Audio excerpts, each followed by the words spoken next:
ನಮಸ್ಕಾರ, ನ್ಯೂಸ್ 11 ಕರ್ನಾಟಕಕ್ಕೆ ಸ್ವಾಗತ. ನಾನು ತಾನ ವೇದಿಕೆ ಇರುವಂತ ಎಲ್ಲ ಶರಣರ ಪಾದಗಳಿಗೆ ನನ್ನ ಸಾಷ್ಟಾಂಗ ನಮಸ್ಕಾರವನ್ನ ಅರ್ಪಿಸಿ ಈ ಕ್ಷೇತ್ರದ ಜನಪ್ರಿಯ ಶಾಸಕರು, ನನ್ನ ಸಹೋದ್ಯೋಗಿಗಳು, ಆಪ್ತ ಮಿತ್ರ ಅಂತ ಶಿವಾನಂದ ಪಾಟೀಲ್ ರವರೇ, ನಮ್ಮ ಪಕ್ಷದ ಹಿರಿಯ ನಾಯಕರು, ನನ್ನ ಆತ್ಮೀಯ ಮಿತ್ರ ಅಂತ SR ಪಾಟೀಲ್ ರವರೇ, ಮತ್ತೊಬ್ಬ ಯುವ ಶಾಸಕರಾದಂತ ಅಶೋಕ್ ಮನಗಳ್ಳಿ ಅವರೇ, ಕಾಂತಾ ನಾಯಕರವರೇ, ಮನೋಹರ್ ಐನಾಪುರ್ ಅವರೇ, ಕೋಲಾರ ಪಟ್ಟಣ ಪಂಚಾಯಿತಿ ಅಧ್ಯಕ್ಷರಾದಂತ ಗದ್ದೆಪಿ ಗೌಡ್ರವರೇ, MD ಮೋಹನ್ ರಾಜ್ ಅವರೇ, ಜಿಲ್ಲಾಧಿಕಾರಿಗಳ CO ಅವರೇ, SP ಅವರೇ, ವೇದಿಕೆ ಇರುವಂತ ಎಲ್ಲ ಗಣ್ಯರೇ, ಇಲ್ಲಿ ದೊಡ್ಡ ಸಂಖ್ಯೆಯಲ್ಲಿ ಈ ಒಂದು ಪವಿತ್ರವಾದಂತಹ ಕಾರ್ಯಕ್ರಮದಲ್ಲಿ ಭಾಗವಹಿಸಿದಂತ ಎಲ್ಲ ನನ್ನ ಬಂಧು ಭಗಿನಿಯರೇ, ತಾಯಂದಿರೇ, ಮಾಧ್ಯಮ ಮಿತ್ರರೇ, ಪುರಂದರದಾಸರು ಒಂದು ಮಾತು ಹೇಳ್ತಾರೆ, ಇದು ಭಾಗ್ಯ, ಇದು ಭಾಗ್ಯ, ಇದು ಭಾಗ್ಯವಯ್ಯ, ಪದುಮನಾಭನ ಪಾದ ಭಜನೆ ಪರಮ ಸುಖವಯ್ಯ ಅಂತೇಳಿ. ಇವತ್ತು ಬಂದು ಈ ಬಸವಣ್ಣ ಹುಟ್ಟಿದಂತ ನಾಡಿನಲ್ಲಿ ಕೋಲಾರ ಪಟ್ಟಣದ 25 ವರ್ಷದ ಸಂಭ್ರಮವನ್ನು ಆಚರಣೆಯನ್ನು ಮಾಡಿ ನಿಮ್ಮನ್ನೆಲ್ಲ ಈ ಶರಣರ ಮಧ್ಯೆ ಭೇಟಿ ಮಾಡುವಂತ ಒಂದು ಭಾಗ್ಯ ಸಿಕ್ತಲ್ಲ, ಇದು ನನ್ನ ಭಾಗ್ಯ, ನನ್ನ ಭಾಗ್ಯ, ನನ್ನ ಭಾಗ್ಯ ಅಂತೇಳಿ ನಾನು ಭಾವಿಸ್ತೇನೆ. ಬುದ್ಧ ಹೇಳ್ತಾನೆ ಪ್ರೀತಿ ಮತ್ತು ಶಾಂತಿ ಅಂತ ಹೇಳಿ, ದುರ್ಯೋಧನ ಹೇಳ್ತಾನೆ ಹಠ ಮತ್ತು ಛಲ ಅಂತ ಹೇಳಿ, ಏಕಲವ್ಯ ಮತ್ತು ಅರ್ಜುನ ಹೇಳ್ತಾನೆ ನಮ್ಮದು ಗುರಿ ಅಂತ ಹೇಳಿ, ಧರ್ಮರಾಯ ಹೇಳ್ತಾನೆ ನಮ್ಮದು ಸುಧರ್ಮ ಅಂತ ಹೇಳಿ, ಕೃಷ್ಣ ಹೇಳ್ತಾನೆ ನನ್ನದು ತಂತ್ರ ಅಂತ ಹೇಳ್ತಾನೆ, ಭೀಷ್ಮ ಹೇಳ್ತಾನೆ ನನ್ನದು ಪ್ರತಿಜ್ಞೆ ಅಂತ ಹೇಳ್ತಾ ಇದ್ದಾರೆ, ಸಂತರು ಹೇಳ್ತಾರೆ ನಮ್ಮದು ಭಕ್ತಿ ಅಂತ ಹೇಳಿ, ಅಲೆಕ್ಸಾಂಡರ್ ಹೇಳ್ತಾರೆ ಯಾವಾಗಲೂ ನಮ್ಮದು ಯುದ್ಧ ಅಂತ ಹೇಳ್ತಾ ಇದ್ದಾರೆ, ಬಸವಣ್ಣವ್ರು ಹೇಳ್ತಾರೆ ನಮ್ಮದು ಸಮಾನತೆ, ಸರ್ವರಿಗೂ ಸಮಬಾಳು ಸಮಪಾಳು ಅಂತೇಳಿ ಬಸವಣ್ಣವರು ಹೇಳ್ತಾ ಇದ್ದಾರೆ. ಹಾಗೆ ಶ್ರೀಮಂತರು ಆಸ್ತಿ ಬಗ್ಗೆ ಯೋಚನೆ ಮಾಡ್ತಾರೆ, ಹಸಿದವನು ಹುಟ್ಟದ ಹೊಟ್ಟೆ ಹಸಿದವನು ಊಟದ ಬಗ್ಗೆ, ಉದ್ಯೋಗದ ಬಗ್ಗೆ ಯೋಚನೆ ಮಾಡ್ತಾನೆ. ಶಾಂತಿ, ಪ್ರೀತಿ, ಭಕ್ತಿ, ಸಮಾನತೆ, ಉದ್ಯೋಗ, ಅನ್ನ ನೀಡುವುದು ನಮ್ದೊಂದು ಪಕ್ಷ, ಕಾಂಗ್ರೆಸ್ ಪಕ್ಷ. ಇವತ್ತು ನಮ್ಮ ಶಿವಾನಂದ ಪಾಟೀಲ್ ರವರು ನೀವೆಲ್ಲ ಸೇರಿ ಅವ್ರನ್ನ ಸತತವಾಗಿ ಆಯ್ಕೆ ಮಾಡಿ ಈ ರಾಜ್ಯಕ್ಕೆ 136 ಜನ ಶಾಸಕರನ್ನ ಕೊಟ್ಟು ಒಂದು ಬಲಿಷ್ಠವಾದಂತಹ ಸರ್ಕಾರವನ್ನು ತಂದಿದ್ದೀರಿ. ಅದಕ್ಕೆ ಬಂದು ಈ ಬಸವಣ್ಣನ ನಾಡಿನಲ್ಲಿ ನಿಮ್ಮೆಲ್ಲರ ಪಾದಗಳಿಗೆ ನನ್ನ ಸಾಷ್ಟಾಂಗ ನಮಸ್ಕಾರಗಳನ್ನು ಅರ್ಪಿಸಲಿಕ್ಕೆ ನಾನು ಬಯಸ್ತಾ ಇದ್ದೇನೆ. ಅವರ ಚಿಂತನೆ, ನಾವೆಲ್ಲರೂ ಕೂಡ ಬಡತನದ ಮೇಲೆ ಯುದ್ಧ ಮಾಡ್ತಾ ಇದ್ದೇವೆ. ಬಡವರ ನೋವಿಗೆ, ಬದುಕಿಗೆ ನಾವು ಒಂದು ಪಾಲಾಗಬೇಕು ಅಂತ ಹೇಳಿ ಪ್ರಯತ್ನ ಮಾಡ್ತಾ ಇದ್ದೇವೆ. ಸರ್ವರಿಗೂ ಸಮಬಾಳು ಸಮಪಾಳು ಅಂತ ಹೇಳಿದಂತ ಬಸವಣ್ಣನವನ್ನ ಎಲ್ಲ ಕಾಲದಲ್ಲೂ ನಾವು ನೆನೆಸ್ಕೊಂಡು ಇಡೀ ರಾಜ್ಯ ಅವರನ್ನ ನಮ್ಮ ಸರ್ಕಾರ ಸಾಂಸ್ಕೃತಿಕ ನಾಯಕ ಅಂತೇಳಿ ನಾವು ಘೋಷಣೆಯನ್ನ ನಾವು ಮಾಡಿ, ಯಾವ ಪಕ್ಷದವರು ಅಂತ ಒಂದು ಬಲಿಷ್ಠವಾದಂತ ತೀರ್ಮಾನ ಮಾಡಲಿಲ್ಲ, ಯಾವ ಸರ್ಕಾರ ಕೂಡ ಮಾಡಲಿಲ್ಲ. ಆದರೆ ನಿಮ್ಮ ಭೂಮಿಯಿಂದ ಹುಟ್ಟಿದಂತ ಒಬ್ಬ ಧೀಮಂತ ಸಾಂಸ್ಕೃತಿಕ ನಾಯಕರನ್ನ ನೆನೆಸ್ಕೊಂಡು ನಾವು ಕೆಲಸವನ್ನು ನಾವು ಮಾಡ್ಕೊಂಡು ನಾವು ಹೋಗ್ತಾ ಇದ್ದೇವೆ.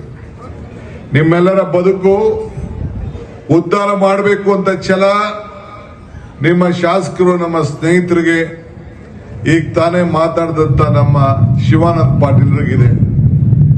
ಇವತ್ತು ಬಸವಣ್ಣವರ ಹುಟ್ಟಿದ ಭೂಮಿಲಿ ನಮ್ಮ SR ಪಾಟೀಲ್ ಅವರು ಕೂಡ ಅನೇಕ ವಿಚಾರಗಳನ್ನ ತಮ್ಮ ಮುಂದೆ ಇಟ್ಟರು. ಈ ಊರಿನ ಜನ ಸದಾ ಆನಂದವಾಗಿರಬೇಕು, ಈ ಕ್ಷೇತ್ರದ ಜನತಾ ಅಂತೇಳಿ ನಿಮ್ಮ ಶಿವಾನಂದ ಪಾಟೀಲ್ ಅವರು ಪ್ರಯತ್ನವನ್ನ ಮಾಡ್ತಾ ಇದ್ದಾರೆ. ಯಾವಾಗ ನನ್ನನ್ನು ಭೇಟಿ ಮಾಡಲು ಕೂಡ ಈ ಕ್ಷೇತ್ರದ ಜನರ ಅಭಿವೃದ್ಧಿ ಬಗ್ಗೆ, ಈಗ ತಾನೇ ಮಾತನಾಡಿದಂತ ನಮ್ಮ ಶ್ರೀಗಳು, ನನ್ನ ಆರಾಧ ದೈವ ವೀರ ಗಂಗಾಧರೇಶ್ವರ ಅವ್ರು ಹೇಳಿದ್ರು, ಮಾನವ ಧರ್ಮಕ್ಕೆ ಜಯವಾಗಲಿ, ಧರ್ಮದಿಂದಲೇ ವಿಶ್ವಕ್ಕೆ ಶಾಂತಿ ಅಂತ ಹೇಳಿ ಅವರನ್ನ ಇವತ್ತು ಅವರು ನೆನೆಸ್ಕೊಂಡ್ರು. ದೇವರು ನಮಗೆ ವರನೂ ಕೊಡುವುದಿಲ್ಲ, ಶಾಪನೂ ಕೊಡುವುದಿಲ್ಲ, ಅವಕಾಶ ಮಾತ್ರ ಕೊಡ್ತಾನೆ. ಆ ಕೊಟ್ಟಂತ ಅವಕಾಶದಲ್ಲಿ ನಾವು ಏನ್ ಮಾಡ್ತೀವಿ ಅಂತ ಬಹಳ ಮುಖ್ಯ. ಮನುಷ್ಯನ ಹುಟ್ಟು ಆಕಸ್ಮಿಕವಾದ್ದು, ಸಾವು ಅನಿವಾರ್ಯ, ಜನನ ಉಚಿತ, ಮರಣ ಖಚಿತ. ಈ ಹುಟ್ಟು ಸಾವಿನ ಮಧ್ಯದಲ್ಲಿ ನಾವು ಏನ್ ಮಾಡ್ತೀವಿ ಅಂತ ಬಹಳ ಮುಖ್ಯ. ಇವತ್ತು ನನ್ನ ಮೇಲೆ ಅಪಾರವಾದ ವಿಶ್ವಾಸ, ನಂಬಿಕೆಯನ್ನು ಇಟ್ಟು ಶಿವಾನಂದ ಪಾಟೀಲ್ ಮತ್ತು ಅವರೆಲ್ಲ ಸ್ನೇಹಿತರು ನನ್ನನ್ನು ಬರಮಾಡಿಕೊಂಡು ಉದ್ದಕ್ಕೂ ಕೂಡ ಬಂದು ಕಬ್ಬಿನ ಹಾರ, ಈ ಹೂವ, ಇಲ್ಲಿ ಕೊನೆಗೆ ತುಳಸಿ ಹಾರ ಇವನ್ನೆಲ್ಲ ಹಾಕೊಂಡು ಎಲ್ಲ ಧರ್ಮದವರು ಕೂಡ ಭೇಟಿ ಮಾಡಿ ಆಶೀರ್ವಾದವನ್ನು ಮಾಡಿದ್ದೀರಿ. ನಿಮ್ಮ ಆಶೀರ್ವಾದ, ನಿಮ್ಮ ಭಕ್ತಿಗೆ, ನಿಮ್ಮ ಪ್ರೀತಿಗೆ ಮತ್ತೊಮ್ಮೆ ನಿಮ್ಮೆಲ್ಲರೂ ಕೂಡ ಒಂದು ಸಾಷ್ಟಾಂಗ ನಮಸ್ಕಾರ ಅರ್ಪಿಸಲಿಕ್ಕೆ ನಾನು ಬಯಸ್ತಾ ಇದ್ದೇನೆ. ಈ ಊರಿನ ಜನತೆಗೆ, ಈ ಊರು ಬಾಗಲಕೋಟೆ ಆದ್ಮೇಲೆ ಇಡೀ ಊರು ಕೋಲಾರ ಮುಳುಗೋಗಿತ್ತು. ಬರೀ 2 ಲಕ್ಷ ರೂಪಾಯಿಗೆ ಈ ಭೂಮಿಯನ್ನು ಕಳ್ಕೊಂಡಿದ್ದೇವೆ ಅಂತ ಹೇಳಿ ತಮ್ಮೆಲ್ಲರ ಪರವಾಗಿ ಪ್ರತಿನಿಧಿಯಾಗಿ ಶಿವಾನಂದ ಪಾಟೀಲ್ ಅವರು ಹೇಳಿದ್ರು. ನಾನು 2,000 ರೂಪಾಯಿ.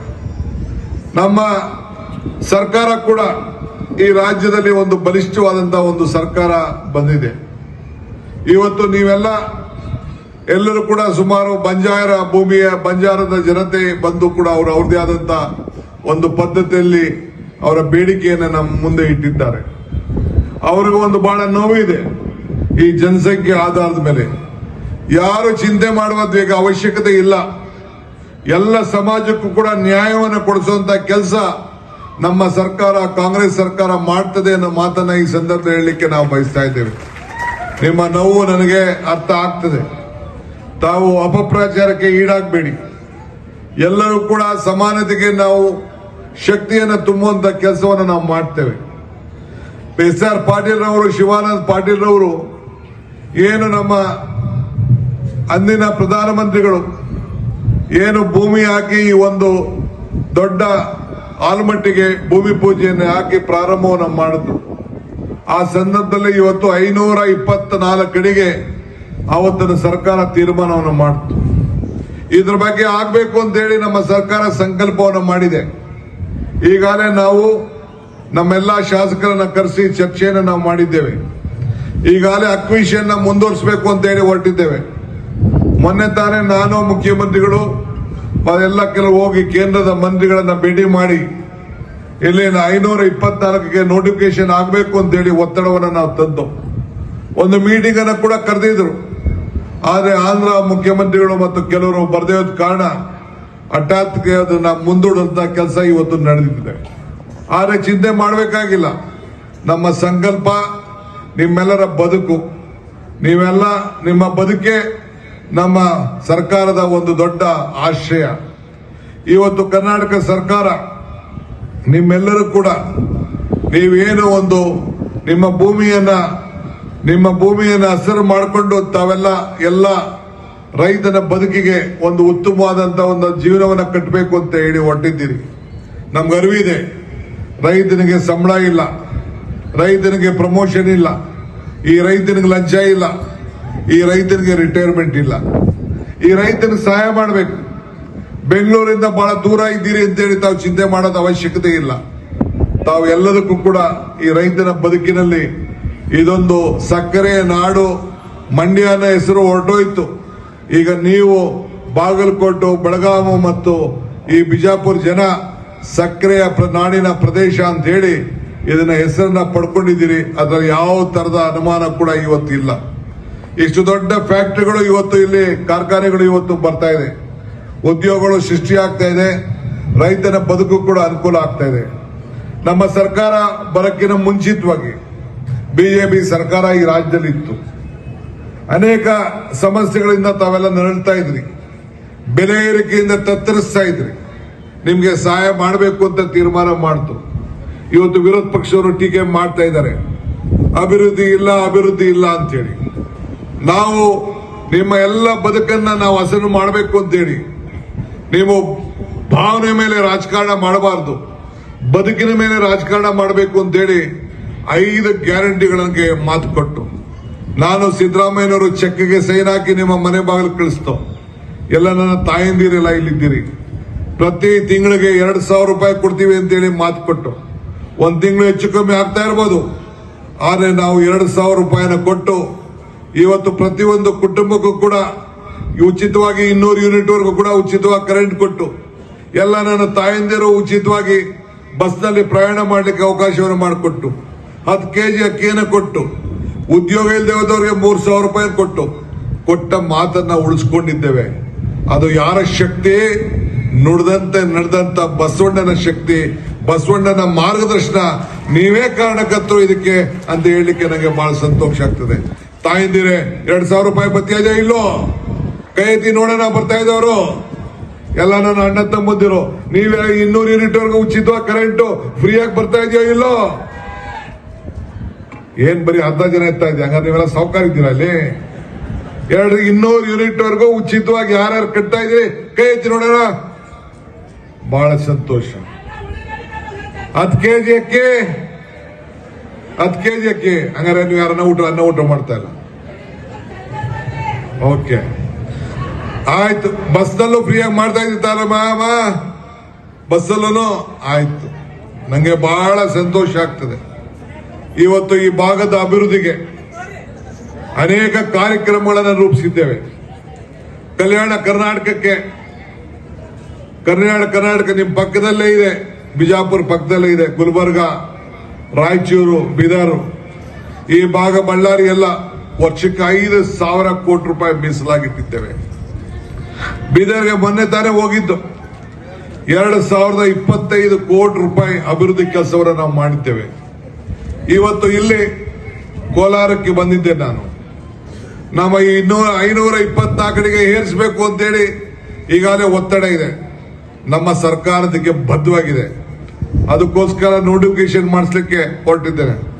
ಒಂದು ಸಣ್ಣ ಸಲಹೆಯನ್ನ ನಮ್ಮ ಶಿವಾನಂದ ಪಾಟೀಲ್ ಕೊಟ್ಟಿದ್ದಾರೆ, 1 ಅಡಿ 2 ಅಡಿ ಏರಿಸಬೇಕು ಅಂತೇಳಿ. ನಾನು ಕೂಡಲೇ ನಮ್ಮ ಅಧಿಕಾರಿಗಳ ಹತ್ರ ಕರೆಸಿ ಅದನ್ನು ಯಾವ ರೀತಿ ಮಾಡಬೇಕು, ಈಗಾಗಲೇ ನಾವು ಎಲ್ಲ ಜಮೀನನ್ನ ಅಕ್ವಿಷನ್ ಪ್ರಾರಂಭ ಮಾಡಬೇಕು ಅಂತ ಹೇಳಿ ಈಗಾಗಲೇ ತೀರ್ಮಾನವನ್ನು ನಾವು ಮಾಡಿದ್ದೇವೆ. ಸೊ ಹಂಗೆ ಇವತ್ತು ಎತ್ತಿನಹೊಳೆ ಯೋಜನೆ ಕೂಡ ಈ ಒಂದು ನಮ್ಮ ಕೋಲಾರ, ಚಿಕ್ಕಬಳ್ಳಾಪುರ ಅದಕ್ಕೂ ಕೂಡ ನೀರನ್ನು ತರಿಸಬೇಕು ಅಂತ ಹೇಳಿ ಹಿಂದೆ ನಾವು ಬೇಕಾದಷ್ಟು ಕಾರ್ಯಕ್ರಮ ನಾವು ಮಾಡಿದ್ದು. ಹಂಗೆ ವಿಶೇಷವಾಗಿ ನಿಮ್ಮ ಭಾಗದ ರೈತರ ಬದುಕಿಗೆ ನಾನು ಈ ನೀರಾವರಿ ಇಲಾಖೆಯನ್ನ ಇದೇನು ಬಹಳ ಜನ ತಗೋಬೇಕು ಅಂತ ಆಸೆ ಇಟ್ಟಿದ್ರು. ಆದ್ರೆ ಏನಾದ್ರು ಒಂದು ಶಾಶ್ವತವಾಗಿ ಜನರ ಬದುಕಿಗೆ ಒಂದು ಬದಲಾವಣೆಯನ್ನು ಮಾಡಬೇಕು ಅಂತ ಹೇಳಿ ನಿಮ್ಮಲ್ಲಿ ನಾವು ದೇವರನ್ನ ಕಾಣಬೇಕು ಅನ್ನೋ ದೃಷ್ಟಿಯಿಂದ ಈ ಇಲಾಖೆ ಮತ್ತು ಬೆಂಗಳೂರು ನಗರದ ಜವಾಬ್ದಾರಿಯನ್ನು ತೆಗೆದುಕೊಂಡು ನಡೆಸಿಕೊಂಡು ನಾನು ಬರ್ತಾ ಇದ್ದೇನೆ. ಈ ಭಾಗದ 2ನೇ ಬೆಳೆಗೂ ಕೂಡ ಈ ವರ್ಷ ನೀರನ್ನು ನಾವು ಕೊಟ್ಟಿದ್ದೇವೆ. 2ನೇ ಬೆಳೆಗೂ ಕೂಡ ಈ ವರ್ಷ ನೀರನ್ನ ಕೊಟ್ಟಿದ್ದೇವೆ. ಬಹಳ ಕಷ್ಟ ಕಾಲದಲ್ಲಿ ಕೃಷ್ಣ ಮೇಲ್ದಂಡ ಯೋಜನೆಯನ್ನ ಪೂರ್ಣ ಮಾಡಬೇಕು ಅನ್ನೋದೇ ಈ ಸರ್ಕಾರದ ಒಂದು ದೊಡ್ಡ ಸಂಕಲ್ಪ ಕೂಡ ಆಗಿದೆ. ಆ ದೃಷ್ಟಿಯಿಂದ ಇವತ್ತು ತಾವೆಲ್ಲ ಕೂಡ ನಮಗೆ ಸಹಕಾರವನ್ನು ಕೊಡಬೇಕು. ಈ ರಾಜ್ಯದಲ್ಲಿ ಕೃಷ್ಣಾ ನೀರಿನ ವಿಚಾರದಲ್ಲಿ ಕಳೆದ 15 ವರ್ಷದಿಂದ ಇವತ್ತು ತಮಗೆಲ್ಲರೂ ಕೂಡ ಬಹಳ ನಷ್ಟ ಆಗಿದೆ. ನಿಮಗೆ ಎಲ್ಲರೂ ಕೂಡ UPPಯ 3ನೇ ಹಂತ ಜಾರಿ ಆಗಬೇಕಾದ್ರೆ ಎಷ್ಟು ಕೋಟಿ ಬೇಕು ಅಂತೇಳಿ ಈಗ ನಾನು ಚರ್ಚೆ ಮಾಡಲಿಕ್ಕೆ ನಾನು ತಯಾರಿಲ್ಲ. ಇದು ರಾಷ್ಟ್ರೀಯ ಯೋಜನೆ ಅಂತೇಳಿ ಘೋಷಣೆ ಮಾಡಬೇಕು ಅಂತೇಳಿ ನಮ್ಮ ಸರ್ಕಾರದ ಒತ್ತಡ ಕೂಡ ಇವತ್ತು ಇದೆ. ಈ ಭಾಗದಲ್ಲಿ ಸಂಪೂರ್ಣವಾದಂತಹ ಸಹಕಾರ ನಿಮ್ಮ ರೈತರದಿರಬೇಕು. ಪಾಪ ಬಿಜೆಪಿ ಸರ್ಕಾರದವರು ಅಧಿಕಾರದಲ್ಲಿ ಇದ್ರು, ಕೊಟ್ಟು ಮಾತು ಉಳಿಸ್ಕೊಳಕ್ ಆಗ್ಲಿಲ್ಲ. ಇವತ್ತು ಭದ್ರಾ ಯೋಜನೆ ಏನಲ್ಲಿ ಇದೆ ಇಲ್ಲ, 5,200 ಕೋಟಿ ರೂಪಾಯಿ ಕೊಡ್ತೀವಿ ಅಂತ ಹೇಳಿ ಮಾತು ಕೊಟ್ಟಿದ್ರು ಬಜೆಟ್ ನಲ್ಲಿ. ಆ ಮಾತನ್ನ ಉಳಿಸ್ಕೊಳಕ್ ಆಗ್ಲಿಲ್ಲ. ಯಾವ ತರದಲ್ಲೂ ನೀರಾವರಿ ಯೋಜನೆಗಳಿಗೆ ಸಹಾಯ ಆಗ್ತಾ ಇಲ್ಲ. ಆದ್ರೂ ಒತ್ತಡವನ್ನು ನಾವು ಮಾಡ್ಕೊಂಡು ನಾವು ಬರ್ತಾ ಇದ್ದೇವೆ. ಈ ರಾಜ್ಯದ ಅಭಿವೃದ್ಧಿನೇ ಈ ಸರ್ಕಾರದ ಒಂದು ದೊಡ್ಡ ಪಣ ಇದೆ. ಇವತ್ತು ತಾವೆಲ್ಲರೂ ಕೂಡ ನಮ್ಮ ಇನ್ನ 3 ವರ್ಷ, ಮೊನ್ನೆ ತಾನೇ 2 ವರ್ಷದ ಅವಧಿಯನ್ನ ಮುಗಿಸಿದ್ದೇವೆ. ಎಲ್ಲ ಬಂಜಾರ ಭೂಮಿಗಳಿಗೆ, ತಾಂಡಗಳಿಗೆ, ಗೋಲ್ರಟ್ಟಿಗಳಿಗೆ 1 ಕೋಟಿಗೂ ಹೆಚ್ಚು ಜಮೀನಿಗೆ ಆಧಾರವನ್ನು ಕೊಟ್ಟು 6ನೇ ಗ್ಯಾರಂಟಿಯನ್ನ ಭೂಮಿಯನ್ನ ಕೊಟ್ಟು ಇವತ್ತು ನಿಮ್ಮೆಲ್ಲರೂ ಕೂಡ ನಮ್ಮ ಅಧಿಕಾರಿಗಳು ಮತ್ತು ನಮ್ಮ ಗ್ಯಾರಂಟಿ ಯೋಜನೆಯ ಎಲ್ಲ ಸದಸ್ಯರಿಗೊಂದು ಮನೆ ಬಾಗಿಲುಗಳಿಗೆ ನಿಮ್ಮೆಲ್ಲರ ಆಸ್ತಿಯ ಪಟ್ಟಿಯನ್ನ ಕೊಡುವಂತದ್ದು, ತಹಶೀಲ್ದಾರೇ ನೇರವಾಗಿ ಬಂದು ಪ್ರತಿಯೊಬ್ಬರಿಗೂ ಕೂಡ ರಿಜಿಸ್ಟ್ರೇಷನ್ ಮಾಡಂತ ಕೆಲಸ ಒಂದು ಐತಿಹಾಸಿಕ ತೀರ್ಮಾನವನ್ನ ಮೊನ್ನೆ 2 ವರ್ಷದ ಸಂಭ್ರಮದಲ್ಲಿ ನಾವು ಆಚರಣೆ ಮಾಡಿ ಜನರ ಬದುಕಿಗೆ ಬದಲಾವಣೆಯನ್ನು ಮಾಡ್ಕೊಂಡು ಬರ್ತಾ ಇದ್ದೇವೆ. ಒಂದು ವಿಶ್ವಾಸ ಇರಲಿ, ಈ 3 ವರ್ಷ ಆದ್ಮೇಲೆ ಮತ್ತೆ ಚುನಾವಣೆ ಬರ್ತದೆ, ಮತ್ತೆ ಈ ರಾಜ್ಯದಲ್ಲಿ ಕಾಂಗ್ರೆಸ್ ಸರ್ಕಾರ ಮತ್ತೆ ಅಧಿಕಾರಕ್ಕೆ ಬಂದೇ ಬರ್ತದೆ ಅನ್ನೋ ಒಂದು ವಿಶ್ವಾಸ ತಮ್ಗೆಲ್ಲರೂ ಕೂಡ ಇರಲಿ. ಯಾರಿಗೂ ಚಿಂತೆ ಮಾಡೋದು ಬೇಡ. ಇದು ಬಸವಣ್ಣನ ನಾಡಿನಲ್ಲಿ ನಾನು ಈ ಮಾತನ್ನ ಹೇಳ್ತಾ ಇದ್ದೇನೆ. ಶಿವಾನಂದ ಪಾಟೀಲ್ ಅವರ ನೇತೃತ್ವದಲ್ಲಿ ಅವರು ವಹಿಸಿಕೊಂಡಂತ ಎಲ್ಲ ಇಲಾಖೆ ಬಹಳ ಉತ್ತಮವಾಗಿ ಕೆಲಸವನ್ನ ಮಾಡ್ತಾ ಇದ್ದಾರೆ. ಕಬ್ಬಿನ ಇರ್ಬೋದು, APMC ಇರ್ಬೋದು, ಯಾವುದೇ ಇಲಾಖೆಯನ್ನ ಜವಾಬ್ದಾರಿ ತೆಗೆದುಕೊಂಡ ಮೇಲೆ ಬಹಳ ಉತ್ತಮವಾಗಿ ಮಾಡ್ತಾ ಇದ್ದಾರೆ. ಅವರು ಜವಾಬ್ದಾರಿ ತೆಗೆದುಕೊಂಡಂತ ಹಾವೇರಿ ಜಿಲ್ಲೆಯಲ್ಲಿ ಒಂದು ಬೈ ಎಲೆಕ್ಷನ್ ಇತ್ತು. ನಮ್ಮ ಬೊಮ್ಮಾಯಿ ಅವರ ಸುಪುತ್ರ ನಿಂತಿದ್ರು. ಬೊಮ್ಮಾಯಿ ರಾಜೀನಾಮೆ ಕೊಟ್ರು. ಅವರ ಮುಖಂಡತ್ವದಲ್ಲಿ ಒಬ್ಬ ಶಾಸಕರನ್ನ ಗೆಲ್ಲಿಸಿ ಇತಿಹಾಸವನ್ನ ಸೃಷ್ಟಿ ಮಾಡಿದ್ದಾರೆ ಅಂತ ಹೇಳಲಿಕ್ಕೆ ಒಬ್ಬ ಅಲ್ಪಸಂಖ್ಯಾತರ ಶಾಸಕರನ್ನ ಗೆಲ್ಲಿಸಿ ಅವರ ಮಾತಂತೆ ನಾವು ಶಾಸಕರನ್ನ ಆಯ್ಕೆ ಮಾಡಿದ್ರು. ಅವ್ರನ್ನ ಗೆಲ್ಲಿಸಿ ನಮ್ಮ ರಾಜ್ಯಕ್ಕೆ ಒಂದು ದೊಡ್ಡ ಶಕ್ತಿಯನ್ನ ಕೊಟ್ಟಿದ್ದಾರೆ. ಸೊ ಹಂಗೆ ಅವರ ನೇತೃತ್ವದಲ್ಲಿ ಈ ಕ್ಷೇತ್ರದಲ್ಲೂ ಅನೇಕ ಕೆಲಸಗಳು ಇವತ್ತು ನಡ್ಕೊಂಡು ಬರ್ತಾ ಇದೆ. ಬಂಧುಗಳೇ, ಈ ದೇಶಕ್ಕೆ ತಾವು ಕೊಟ್ಟಂತದ್ದು ಒಂದು ದೊಡ್ಡ ಶಕ್ತಿ. 136 ಜನ ಕೊಟ್ಟಿದ್ದೀರಿ. ಈ ಅವರ ಸುಪುತ್ರಿ ಚುನಾವಣೆಯಲ್ಲಿ ಗೆಲ್ಲಬೇಕಾಗಿತ್ತು, ಇಲ್ಲಿ ಪಾರ್ಲಿಮೆಂಟ್ ಗೆಲ್ಲಬೇಕಾಯ್ತು. ಈ ಪಾರ್ಲಿಮೆಂಟ್ ಮೆಂಬರ್ ಬಗ್ಗೆ ನಾ ಏನು ಮಾತಾಡಂಗಿಲ್ಲ. ಅದು ಯಾಕೆ ವೋಟ್ ಆಗ್ತಾ ಇದ್ದೀರೋ ಗೊತ್ತಾಗ್ತಾ ಇಲ್ಲ. ಆದ್ರೂ ಚಿಂತೆ ಇಲ್ಲ. ನಮ್ಮ ಜೀವನದಲ್ಲಿ ನಾವು ಅನೇಕ ಸಾಧನೆಗಳನ್ನ ಈ ಸಂದರ್ಭದಲ್ಲಿ ನಾವು ಮಾಡಬೇಕಾಗಿದೆ. ಏನೇ ಸಾಧನೆ ಮಾಡಬೇಕಾದ್ರೆ ನಿಮ್ಮೆಲ್ಲರ ಆಶ್ರಯ ಬಹಳ ಮುಖ್ಯ. ಉತ್ತಮವಾದಂತ ಜೀವನ ಶ್ರಮವಿಲ್ಲದೆ ದೊರೆಯುವುದಿಲ್ಲ. ನಾವು ಶ್ರಮದಿಂದ ಮಾತ್ರ ಏನಾದ್ರು ಸಾಧ್ಯ ಮಾಡ್ಲಿಕ್ಕೆ ಸಾಧ್ಯ. ಗುರು ಹಿರಿಯರು, ಸಂತರು ಎಲ್ಲ ಕೂಡ ವೇದಿಕೆಯಲ್ಲಿದ್ದಾರೆ. ಅವರೆಲ್ಲ ಆಶೀರ್ವಾದ ಮಾಡಲಿಕ್ಕೆ ಬಂದಿದ್ದಾರೆ. ಇವತ್ತು ಅವರೆಲ್ಲರೂ ಕೂಡ ಜಾತಿ ಧರ್ಮ ಯಾವುದೂ ಕೂಡ ಇಲ್ಲ, ಎಲ್ಲರೂ ಕೂಡ ಒಟ್ಟಿಗೆ ತೆಗೆದುಕೊಂಡು ಹೋಗುವಂತ ಕೆಲಸ ಮಾಡ್ತಾ ಇದೀವಿ. ಬಸವಣ್ಣವರು ಹೇಳಿದ್ದಾರೆ, ಧರ್ಮ ಯಾವುದಾದರೂ ಒಂದೇ, ಧರ್ಮ ಯಾವುದಾದರೂ ಒಂದೇ. ಇವತ್ತು ನಾವೆಲ್ಲ ಒಗ್ಗಟ್ಟಿನಿಂದ ಎಲ್ಲ ಜಾತಿಯವ್ರನ್ನ ಒಟ್ಟಿಗೆ ತೆಗೆದುಕೊಂಡು ಹೋಗುವಂತ ಕೆಲಸವನ್ನ ಈ ಸಂದರ್ಭದಲ್ಲಿ ಕಾಂಗ್ರೆಸ್ ಪಕ್ಷ ಮಾಡ್ಕೊಂಡು ಹೋಗ್ತಾ ಇದೆ. ಈ ದೇಶದಲ್ಲಿ ಐಕ್ಯತೆ, ಸಮಗ್ರತೆ ಮತ್ತು ಶಾಂತಿ. ಮೊನ್ನೆ ತಾನೇ ನಾವು ಯುದ್ಧವನ್ನ ಈ ದೇಶದ ರಕ್ಷಣೆಗೋಸ್ಕರ ಹೋರಾಟವನ್ನ ನಾವು ಮಾಡ್ಕೊಂಡು ಬಂದಿದ್ದೇವೆ. ಪಕ್ಷಾತೀತವಾಗಿ ಬೆಂಬಲವನ್ನು ಕೊಟ್ಟಿದ್ದೇವೆ. ಅನೇಕರು ಈ ದೇಶಕ್ಕೋಸ್ಕರ ತ್ಯಾಗವನ್ನು ಕೂಡ ಇವತ್ತು ಮಾಡಿದ್ದಾರೆ. ಅದಕ್ಕೆ ನಾನು ಹೇಳುದು, ಧರ್ಮ ಯಾವುದಾದರೂ ತತ್ವ ಒಂದೇ, ನಾಮ ನೂರಾದರೂ ದೈವ ಒಂದೇ, ಪೂಜೆ ಯಾವುದಾದರೂ ಭಕ್ತಿ ಒಂದೇ, ಕರ್ಮ ಹಲವಾದರೂ ನಿಷ್ಠೆ ಒಂದೇ, ದೇವನೊಬ್ಬ ನಾಮ ಹಲವು. ಇದರಲ್ಲಿ ನಾವೆಲ್ಲ ನಂಬಿಕೆಯನ್ನ ಇಟ್ಕೊಂಡು ನಾವೆಲ್ಲ ಕೆಲಸವನ್ನು ಮಾಡ್ಕೊಂಡು ಬರ್ತಾ ಇದ್ದೇವೆ. ಆದ್ರಿಂದ ಇವತ್ತು ನಾನು ನಿಮ್ಗೆ ಹೇಳೋದಿಷ್ಟೇ, ಇವತ್ತು ಕೋಲಾರಕ್ಕೆ ಬಂದಿದ್ದೇನೆ. ನಮ್ಮ ಶಿವಾನಂದ ಪಾಟೀಲ್ ರವರ ಬೇಡಿಕೆ ಇದೆ, ಈ ಭಾಗ ಅಭಿವೃದ್ಧಿ ಆಗಬೇಕು ಅಂತ ಹೇಳಿ ನಾನು ಇವತ್ತು ಇಲ್ಲಿಗೆ ಬಂದಂತ ಪ್ರಯುಕ್ತ ಬೇರೆ ಅನೇಕ ಅವರ ಹೇಳಿದಂತ ಅನೇಕ ಅಭಿವೃದ್ಧಿ ಕೆಲಸ ಮಾಡೋದು ಬೇರೆ. ಆದ್ರೆ ಇಲ್ಲಿಗೆ ಬಂದಿದ್ದೇನೆ. ಈ ಕೋಲಾರ ಪಟ್ಟಣಕ್ಕೆ ವಿಶೇಷವಾಗಿ 50 ಕೋಟಿ ರೂಪಾಯಿ ಅಭಿವೃದ್ಧಿ ಕೆಲಸಕ್ಕೆ ನೀಡ್ತೇನೆ ಅನ್ನೋ ಮಾತನ್ನ, ವಾಕ್ಯವನ್ನ ಇವತ್ತು ಕೊಟ್ಟು ನಾನು ಮುಂದಕ್ಕೆ ಪ್ರವಾಸವನ್ನು ನಾನು ಮಾಡ್ತೇನೆ. ಮುಂದಿನ ದಿನದಲ್ಲಿ ಬರೀ ಕೋಲಾರಕ್ಕೆ ಮಾತ್ರ ಈ ಹಣ, ಬೇಕಿದ್ದು ಬೇರೆ ಬಿಡಿ. ಅವ್ರು ಏನ್ ಹೇಳ್ತಾರೆ, ನಮ್ಮ ಶಿವಾನಂದ ಪಾಟೀಲ್ರು ಬಹಳ ಆತ್ಮೀಯರಿದ್ದಾರೆ. ಅವ್ರನ್ನ ಬೆಳೆಸ್ತಾ ಇದ್ದೀರಿ, ಸಾಕ್ತಾ ಇದ್ದೀರಿ, ನಿಮ್ಮ ಮಗನಂತೆ ನೋಡ್ತಾ ಇದ್ದೀರಿ. ನಮ್ಮ ಪಕ್ಷಕ್ಕೆ ಬೇಕಾದಷ್ಟು ಶಕ್ತಿ ಕೊಟ್ಟಿದ್ದಾರೆ. ನಮ್ಮ ಈ ನಮ್ಮ ಮನಗೋಳಿಯವರು, ಅವರು ಕೂಡ ದೊಡ್ಡ ಹೋರಾಟವನ್ನು ಮಾಡಿಕೊಂಡು 2ನೇ ಬಾರಿಗೆ ಅವ್ರ ತಂದೆ ನನ್ನ ಆತ್ಮೀಯರಿದ್ರು. ಅವರು ಕೂಡ ವಿಧಾನಸಭೆಗೆ ಶಿವಾನಂದ ಪಾಟೀಲ್ ಅವರ ಒತ್ತಡದ ಮೇಲೆ ನಾವು ಅವ್ರಿಗೆ ಟಿಕೆಟ್ ಕೊಟ್ಟು ಅವರು ಕೂಡ ಇವತ್ತು ಗೆದ್ದು ಬಂದು ನಮಗೊಂದು ಶಕ್ತಿಯಾಗಿ ನಿಂತಿದ್ದಾರೆ. ನಮ್ಮ SR ಪಾಟೀಲ್ ಅವರು ಇದ್ದಾರೆ, ಒಬ್ಬ ಹಿರಿಯ ನಾಯಕ. ನಿರಂತರ ಸುದ್ದಿಗಾಗಿ ನೋಡ್ತಾ ಇರಿ News 11 ಕರ್ನಾಟಕ. ಲೈಕ್ ಮಾಡಿ, ಶೇರ್ ಮಾಡಿ, ಸಬ್ಸ್ಕ್ರೈಬ್ ಮಾಡಿ.